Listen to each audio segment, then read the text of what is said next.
Morning students, welcome to your Hindi class. बेटा अपनी बसंत की बुक ओपन करो।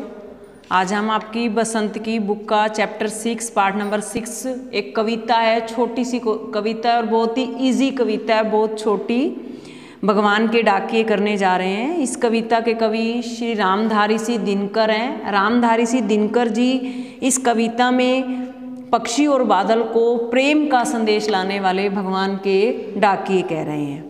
कवि क्या कहते हैं कि पक्षी और बादल ये भगवान के डाकिए हैं जो एक महादेश से दूसरे महादेश को जाते हैं। महादेश होता है बेटा बहुत बड़ा देश। कवि कहते हैं जो पक्षी और बादल हैं वो भगवान के डाकिए हैं जो एक देश से दूसरे देश को अपना संदेश लेकर जाते हैं। हम तो समझ नहीं पाते हैं मगर उनकी लाई चिट्ठियाँ पेड़ पौधे पानी और पहाड़ बाँचते हैं। बाँचते का मतलब बेटा आंकते हैं, समझते हैं। कवि कहते हैं जो पक्षी और बादल चिट्ठियाँ लेकर आते हैं मनुष्य उन चिट्ठियों को नहीं समझ पाता है, और पेड़ पौधे पानी और पहाड़ हैं वो उनकी चिट्ठियों को उनकी चिट्ठियों का जो उस चिट्ठियों में जो मीनिंग होता है वो पेड़ पौधे पानी पहाड़ पढ़ते हैं और उनको समझते हैं।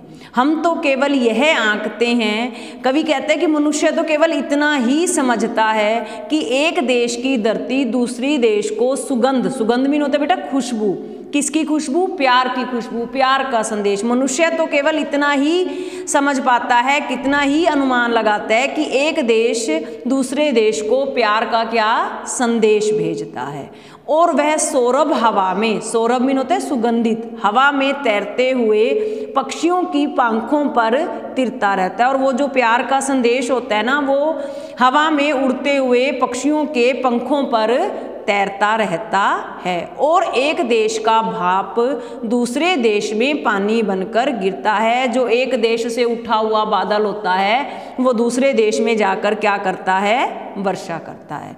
इस कविता में कवि ने बहुत ही सरल सहज और प्रभावपूर्ण भाषा का प्रयोग किया है, और कवि ने हमें विश्व मानवतावाद का क्या संदेश दिया है। बहुत ही छोटी है और इजी है बेटा, आपने इसको ध्यान से वीडियो को सुनना है और समझना है और फिर इसकी सह प्रसंग व्याख्या करके मेरे पास भेजनी है बेटा। Okay, thank you.